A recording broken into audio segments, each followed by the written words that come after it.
What if I told you that one of the greatest empires in history, the mighty Roman Empire, never conquered Arabia? Rome, with its disciplined legions and vast resources, managed to dominate Europe, North Africa, and the Middle East. Yet despite several attempts, the Arabian Peninsula remained beyond its grasp. Was it the scorching desert, fierce Arab warriors, or something even deeper? Stay with me as we uncover why Rome, the superpower of the ancient world, could never bring Arabia under its control. One of the biggest reasons Rome failed to conquer Arabia was the region's brutal geography. The Arabian Peninsula is dominated by vast deserts, like the Rub al-Khali or the Empty Quarter, one of the most inhospitable places on Earth. The lack of water, extreme temperatures, and shifting sands made it nearly impossible for large armies to survive. Unlike the fertile lands of Egypt or Mesopotamia, Arabia offered little to sustain an occupying force.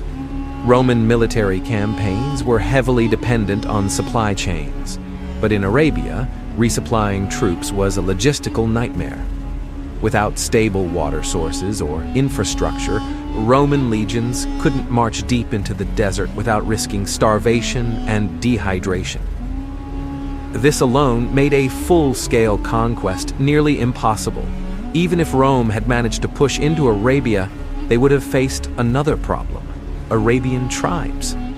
Unlike the centralized empires Rome usually fought, Arabia was home to numerous independent tribes. These warriors were skilled in hit-and-run tactics, using the terrain to their advantage.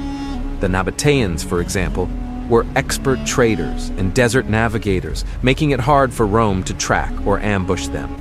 The Kedarites and other nomadic tribes also used their knowledge of the desert to avoid direct conflict. Instead of facing Rome in open battle, they harassed supply lines and wore down Roman forces over time. This type of warfare was something Rome struggled with, just as they did centuries later against the Germanic tribes in the Teutoburg forest. Rome was an empire built on conquest, but it only expanded when it saw economic or strategic benefits. Arabia, despite its control over key trade routes, lacked the rich farmlands or abundant resources Rome craved. Unlike Egypt, which provided grain, or the Middle East, which had fertile valleys, Arabia was mostly barren. The Nabatean kingdom, centered in Petra, was an exception. Its wealth from trade made it an attractive target. However, instead of conquering it by force, Rome took control diplomatically in 106 AD, absorbing Nabatea into the empire without a costly war. Beyond that, most of Arabia simply wasn't worth the effort and risk of military campaigns. One of Rome's most famous attempts to invade Arabia came during the reign of Emperor Augustus. Around 26 BC, Aelius Gallus, the governor of Egypt, launched an expedition into southern Arabia. His goal? To conquer the wealthy kingdom of Saba in present-day Yemen. However, the campaign was a disaster.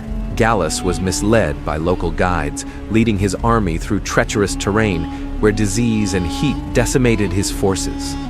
After months of struggle, the Romans withdrew, having gained nothing. This failure discouraged further large-scale invasions, proving that Arabia was not an easy prize. By the 7th century, the rise of Islam changed the power dynamics in Arabia and beyond.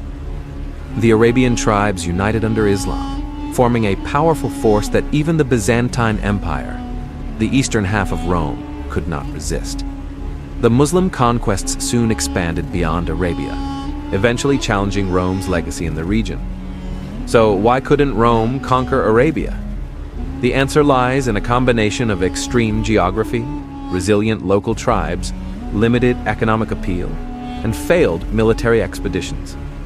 Even the mighty Roman legions had their limits, and the Arabian Peninsula remained one of the few regions to resist their domination. History proves that no empire, no matter how powerful, is invincible.